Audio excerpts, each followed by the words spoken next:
The Galactic Conqueror. The vast expanse of space stretched out before Emperor Zaxlor's flagship, the Eternal Dominion. His iridescent scales shimmered in the soft light of the bridge as he gazed out at the stars, each one a potential conquest waiting to happen. The Craxian Empire had grown fat on the spoils of 1,000 worlds, and yet Zaxlor's appetite for power remained insatiable. "Your Majesty," a voice chirped from behind him. "We've detected a new system that might interest you." Zaxlor turned, his 6 eyes focusing on the nervous lieutenant. "Speak," he commanded, his voice a low rumble that seemed to vibrate through the ship's hull. The lieutenant swallowed hard, her antennae twitching anxiously. "It's a small system on the outer rim of the Orion Arm. Unremarkable, except for one thing: it contains sentient life." A slow smile spread across Zaxlor's face, revealing rows of needle-sharp teeth. "Excellent. Show me." The main view screen flickered to life, displaying a holographic representation of an unremarkable yellow star. 8 planets orbited it, but Zaxlor's attention was immediately drawn to the third rock from the sun. It was a vibrant blue and green sphere, teeming with life. "Fascinating," Zaxlor murmured, his eyes drinking in every detail. "What do we know about the dominant species?" The lieutenant tapped a few commands into her datapad.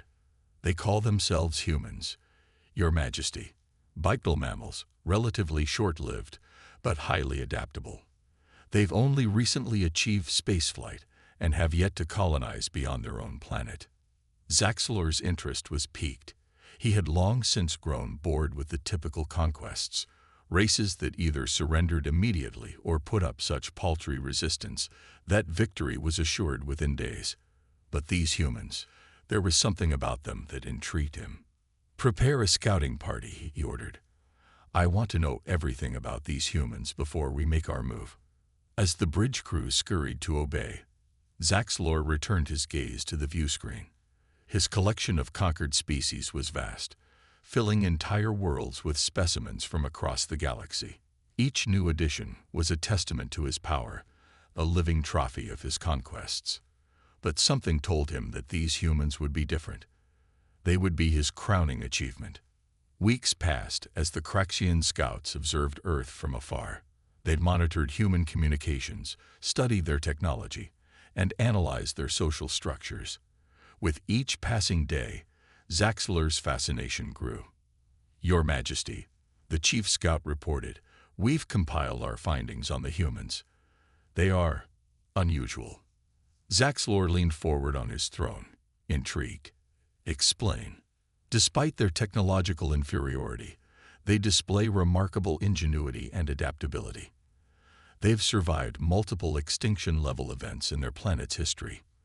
Their cultures are diverse, their art forms varied and complex, and their capacity for both violence and compassion is unsettling." The Emperor's eyes narrowed. "Are you suggesting they could pose a threat?" The scout hesitated. "Not militarily, Your Majesty. But there's something about them, a resilience we've never encountered before. They have a saying, 'Where there's a will, there's a way.' It seems to be more than just words to them." Zaxlor pondered this information, his clawed fingers tapping rhythmically on the arm of his throne. These humans were proving to be more interesting than he had initially thought.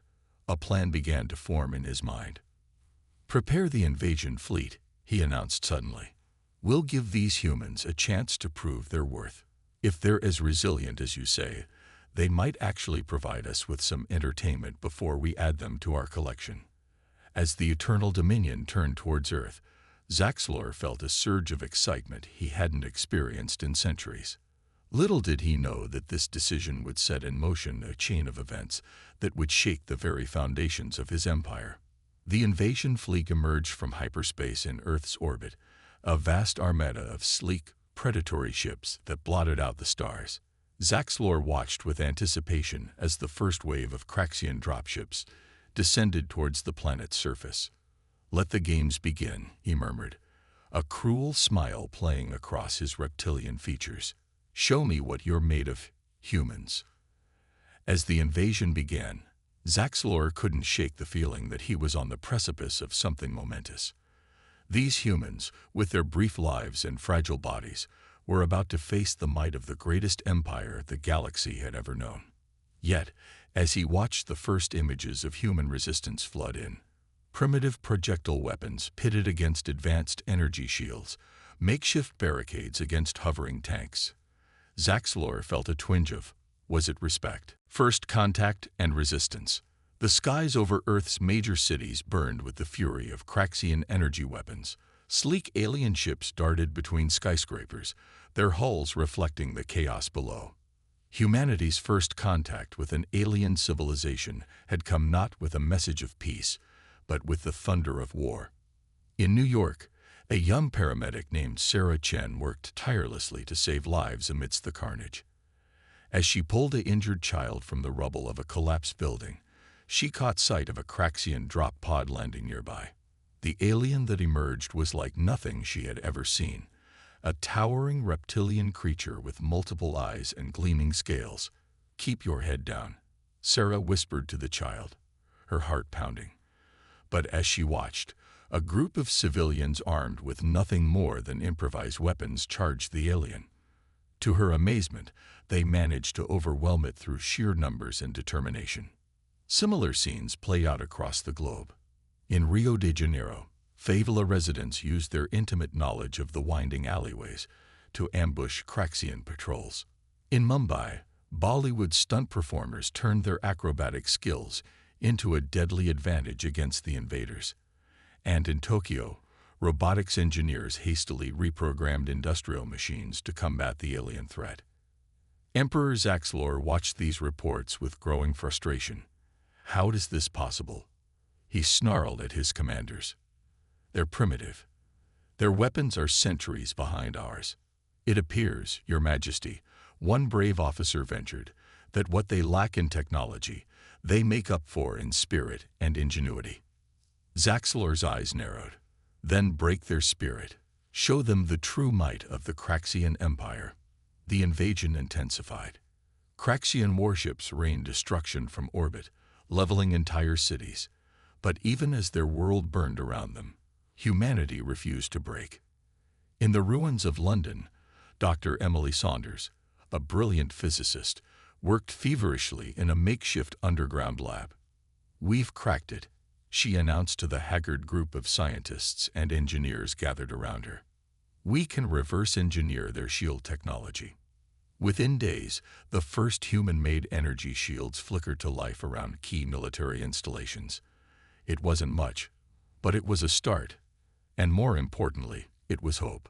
Meanwhile, in the mountains of Afghanistan, an unlikely alliance formed between local warlords and stranded NATO forces, led by U.S. Marine Corps Sergeant John Martinez and former Taliban commander Aziz Rahman. This ragtag group became a thorn in the side of Craxian ground forces, using guerrilla tactics honed by centuries of conflict. "I never thought I'd be fighting alongside you," Martinez said to Rahman as they prepared for another raid. Rahman smiled grimly. "The enemy of my enemy is my friend, as they say. And right now, we all share the same enemy." Their successful hit-and-run tactics didn't go unnoticed. Soon, similar resistance cells sprang up around the world, sharing information and resources through salvaged communication networks. In orbit, Zaxlor paced the bridge of the Eternal Dominion, his claws leaving scratch marks on the polished floor. "How long has it been?" he demanded. 3 Earth months, Your Majesty," a trembling aide replied. Zaxlor snarled in frustration.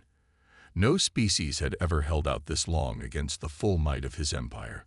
These humans were proving to be far more troublesome than he had anticipated. Back on Earth, world leaders who had once been bitter enemies now found themselves working together in hidden bunkers. The alien invasion had achieved what centuries of diplomacy could not: a truly united Earth. In one such bunker, deep beneath the Swiss Alps, representatives from every nation gathered to form the Earth Defense Coalition. Dr. Saunders presented her findings on Craxian technology, while Sergeant Martinez and Aziz Rahman shared their successful guerrilla strategies.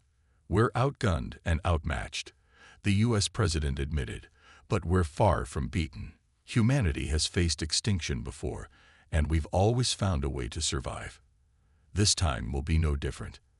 As the meeting concluded, a Chinese general approached Sarah Chen, who had become a symbol of human resilience. "We need more like you," he said.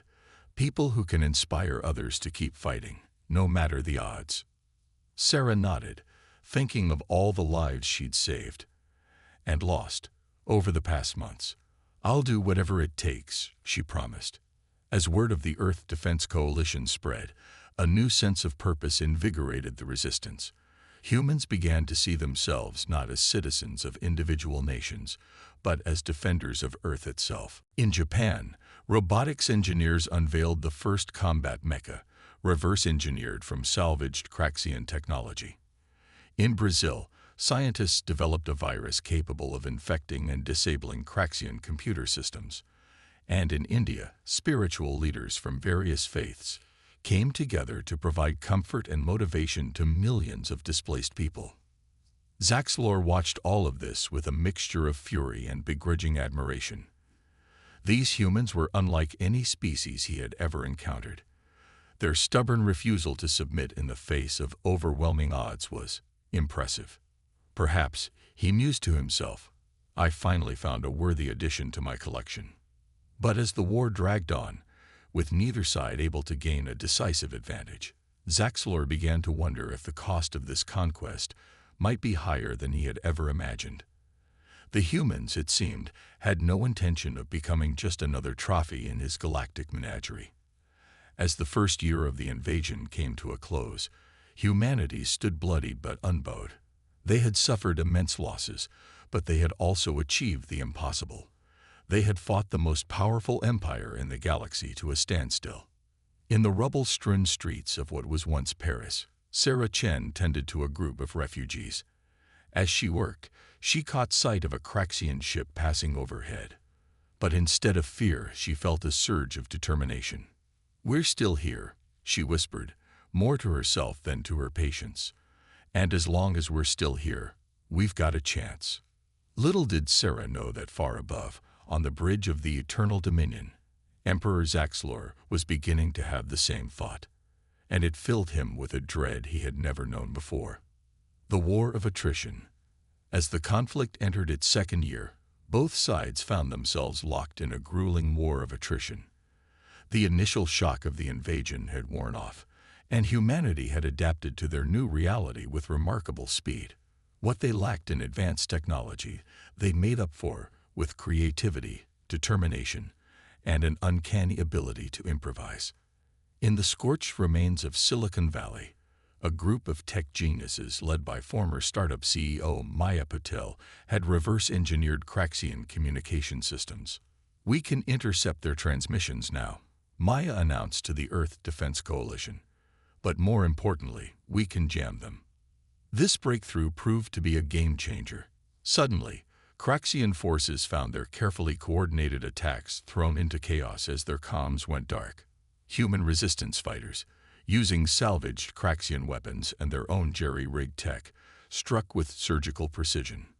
Emperor Zaxlor's frustration grew with each passing day. "How?" he roared at his commanders. "How are these primitive apes managing to thwart us at every turn?" His chief strategist, a grizzled veteran named Krastar, stepped forward. "Your Majesty, we've underestimated them. Their strength lies not in their technology, but in their adaptability and their unpredictability." Zaxlor's eyes narrowed. "Explain." "They don't fight like any species we've encountered before," Krastar continued. "They use their planet against us, the terrain, the weather, even their own cities.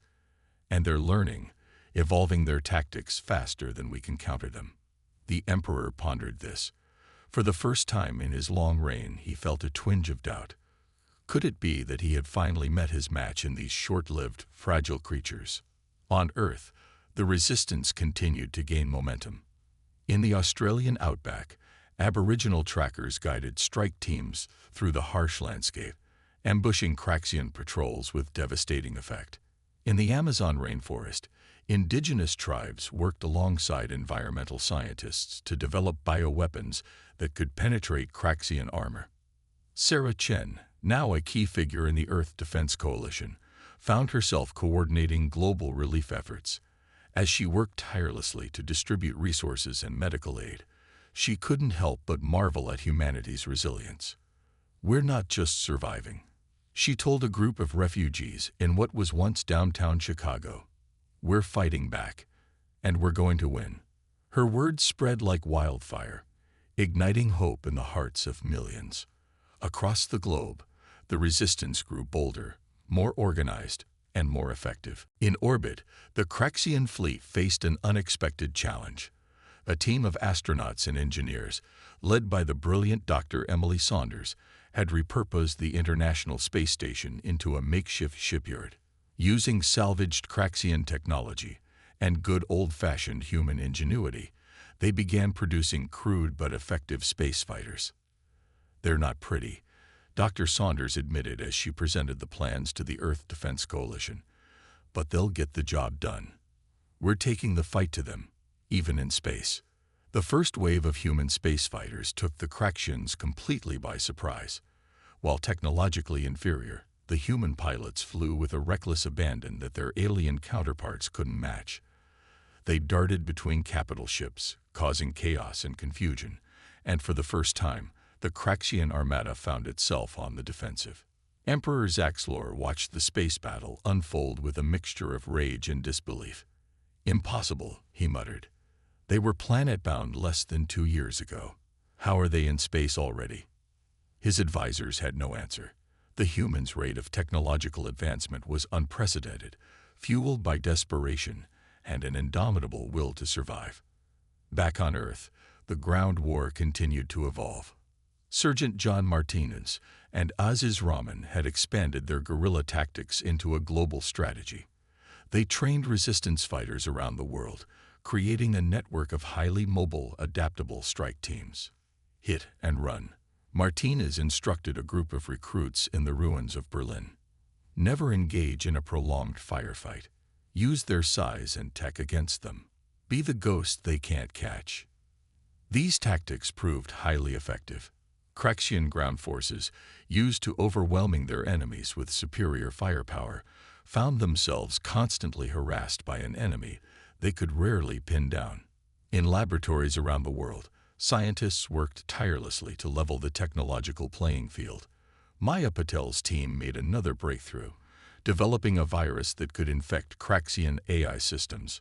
"It's not perfect," Maya explained to the coalition, "but it can temporarily disable their more advanced weapons. It gives our fighters a fighting chance." As the war stretched into its 3rd year, both sides found themselves locked in a stalemate. The Craxians couldn't gain ground, but neither could they be fully repelled. Earth was a scared, battered planet, its cities in ruins, its population greatly reduced. But still, humanity fought on. Emperor Zaxlor's initial fascination with humans had long since turned to frustrated rage. "I've conquered 1,000 worlds," he snarled to his commanders. "I will not be thwarted by these apes." But thwarted he was, at every turn.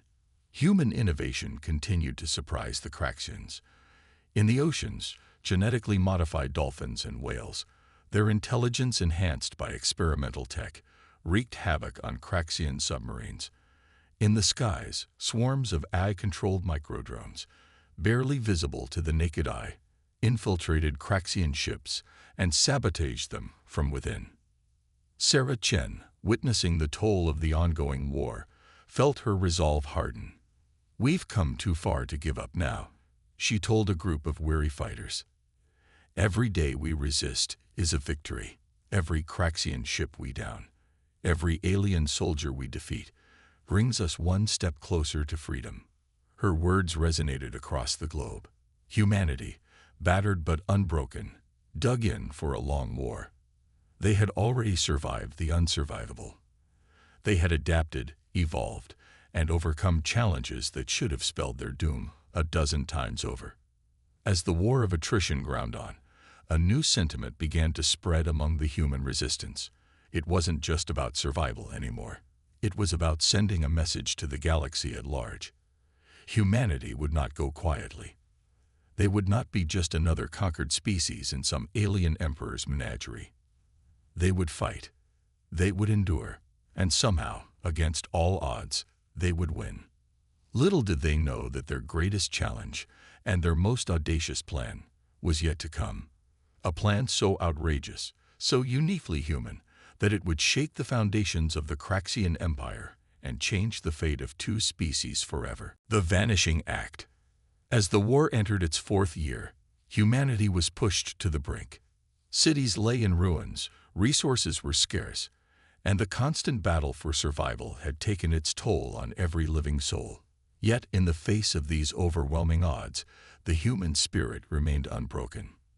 In a secret bunker deep beneath the Himalayas, the leaders of the Earth Defense Coalition gathered for what might be their final meeting. Dr. Emily Saunders, her face gaunt from years of sleepless nights, took center stage. "Ladies and gentlemen," she began, her voice steady despite the weight of her words, "I believe we found a way to end this war. But it's going to take everything we've got, and a leap of faith unlike anything in human history." The room fell silent as Dr. Saunders outlined her plan. It was audacious, borderline insane, and yet, it just might work. "We can't beat the Craxians with conventional warfare," she explained, "but we can make them beat themselves. We're going to disappear." The plan was codenamed Operation Phantom. Using a combination of reverse-engineered Craxian technology and cutting-edge human innovations, they would attempt to phase-shift the entire human population out of normal space-time. "We'll still be here," Dr. Saunders clarified, seeing the shocked faces around her.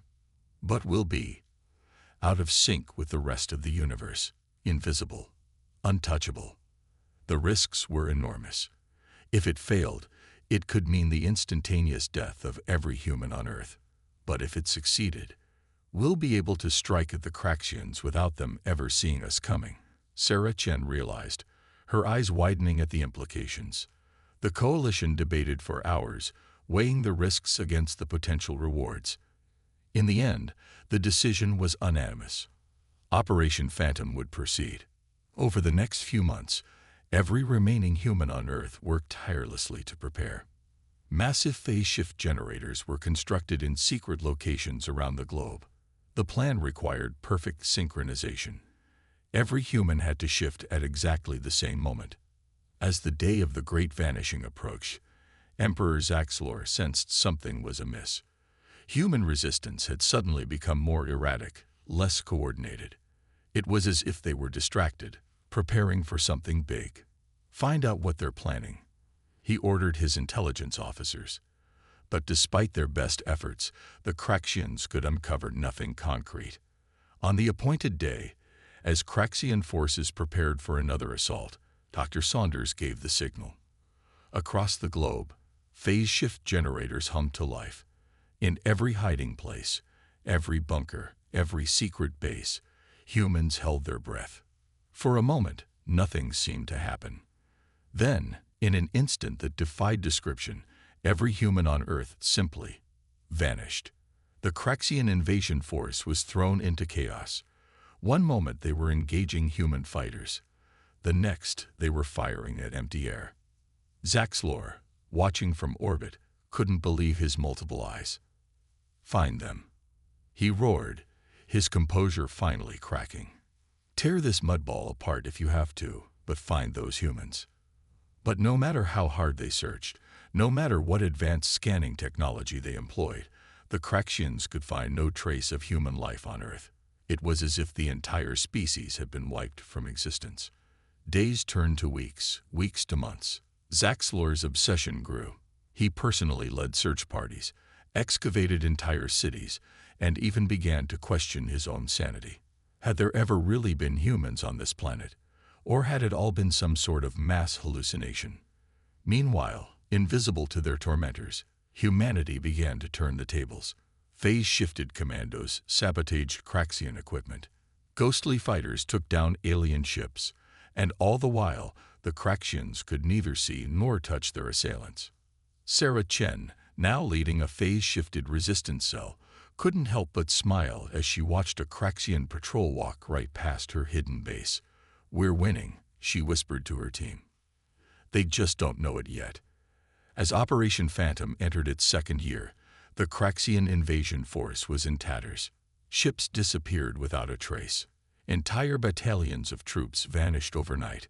And Emperor Zaxlor, once the most feared conqueror in the galaxy, had become a laughingstock among his own people. But even as humanity celebrated their invisible victory, Dr. Saunders worked feverishly in her lab, because she knew a terrible truth that she had kept from everyone else. The phase shift wasn't stable. Sooner or later, they would have to return to normal spacetime. And when they did, they needed to make sure the Craxians were gone for good. As she pored over her calculations, Dr. Saunders couldn't help but wonder, when humanity reemerged, what kind of galaxy would be waiting for them? And how would their great vanishing act have changed the course of galactic history? The answer, she knew, would depend on what they did next. The war wasn't over yet. But for the first time since the Craxians arrived, the future looked bright. Humanity had done the impossible. They had vanished. And in doing so, they had found their greatest strength. The Emperor's downfall. The once mighty Craxian Empire was in disarray. What had begun as a routine conquest had turned into an unprecedented disaster. Emperor Zaxlor, who had ruled over 1,000 worlds with an iron fist, now found himself the subject of ridicule and contempt among his own people. On the bridge of the Eternal Dominion, Zaxlor stared out at the seemingly empty planet below, his scales dulled with stress and lack of sleep. "They're down there," he muttered, more to himself than to his increasingly skeptical crew. "They have to be." His chief strategist, Krastar, approached cautiously. "Your Majesty," he began, choosing his words carefully, "perhaps it's time we considered alternatives." Zaxlor whirled on him, all six eyes blazing with fury. "Alternatives? There are no alternatives. I will not leave this system until every last human is found and added to my collection." But even as the words left his mouth, Zaxlor knew they rang hollow. The humans had been gone for over a year now, and the toll on the Craxian forces had been devastating. Ships continued to disappear, equipment malfunctioned at an alarming rate, and the morale of the troops was at an all-time low. Meanwhile, in the phase-shifted realm that had become humanity's sanctuary, Dr. Emily Saunders worked tirelessly to solve the stability problem. "We're running out of time," she explained to the Earth Defense Coalition. "The phase shift is breaking down. We need to end this war, and soon." Sarah Chen, now a respected military leader, leaned forward. "What do you propose, Doctor?" Dr. Saunders took a deep breath. "We need to bring the fight to them. Not just here on Earth, but to the heart of the Craxian Empire itself." The plan was audacious. Using the phase shift technology, a small team would infiltrate the Eternal Dominion and capture Emperor Zaxlor himself. With their leader in custody, the Craxians would have no choice but to withdraw. As preparations for the mission began, humanity faced an unexpected challenge. The prolonged phase shift had begun to affect their physiology in strange ways. Some reported heightened senses, others developed an almost precognitive ability to sense danger. "We're evolving," Dr. Saunders realized with a mix of excitement and trepidation. "The phase shift is changing us on a fundamental level." The implications were staggering, but there was no time to study the phenomenon in depth. The mission had to proceed. On the day of the operation, Sarah Chen led a hand-picked team of phase-shifted commandos onto the Eternal Dominion. Moving like ghosts through the ship's corridors, they made their way to the bridge, where Emperor Zaxlor was in the midst of another tirade about the missing humans. Just as Sarah was about to give the signal to dephase and capture the Emperor, something unexpected happened. Zaxlor, driven to the brink of madness by his obsession, began to rant about the humans' superiority. "Don't you see?" he shouted at his bewildered crew. "They've surpassed us. They've achieved what we thought impossible. They're not just worthy of being part of my collection. They're worthy of ruling the galaxy. In that moment, Sarah made a decision that would alter the course of galactic history. Instead of capturing Zaxlor, she dephased her team right in front of him. The bridge erupted into chaos. Craxian officers drew weapons, but they were no match for the enhanced reflexes and abilities of the phase-shifted humans. Within moments, Sarah's team had control of the ship. Zaxlor, far from being angry, looked at the humans with a mix of awe and relief. "You're real," he whispered. "You're really here." Sarah stepped forward, her phase shift shimmer giving her an almost ethereal appearance. "Emperor Zaxlor," she said, her voice firm, but not unkind. "This war is over. It's time for your empire to leave Earth and to rethink its policy of conquest." What followed was a negotiation unlike any other in galactic history. The humans, with their newfound abilities and the advantage of their phase shift technology, were in a position of strength. But they chose a path of diplomacy rather than domination. In the end, a treaty was signed. The Craxian Empire would withdraw from Earth and recognize humanity as a sovereign and equal species. In return, humans would share some of their technological innovations, including a limited version of the phase shift technology. As news of the treaty spread, the reaction across the galaxy was one of shock and disbelief. The mighty Craxian Empire, brought to heel by a species that had been virtually unknown just a few years earlier. On Earth, as the phase shift was gradually reversed and humans re-emerged into normal spacetime, there was a mix of celebration and apprehension. They had won their freedom and secured their place among the stars, but at what cost? How had their time out of phase changed them? And what would it mean for their future? Dr. Emily Saunders, looking out at the stars from the observation deck of the repurposed International Space Station, pondered these questions. "We vanished to save ourselves," she mused, "and in doing so, we found strengths we never knew we had." Sarah Chen, standing beside her, nodded in agreement. "We faced extinction and came back stronger. Whatever challenges the galaxy holds for us now, I think we're ready." As the last of the Craxian ships disappeared into hyperspace, humanity looked to the stars with new eyes. They had survived the unsurvivable, achieved the impossible, and emerged as a force to be reckoned with in the galactic community. The age of human isolation was over. The era of human expansion had begun, and somewhere out there in the vast expanse of space, other species watched and wondered, what would these remarkable humans do next?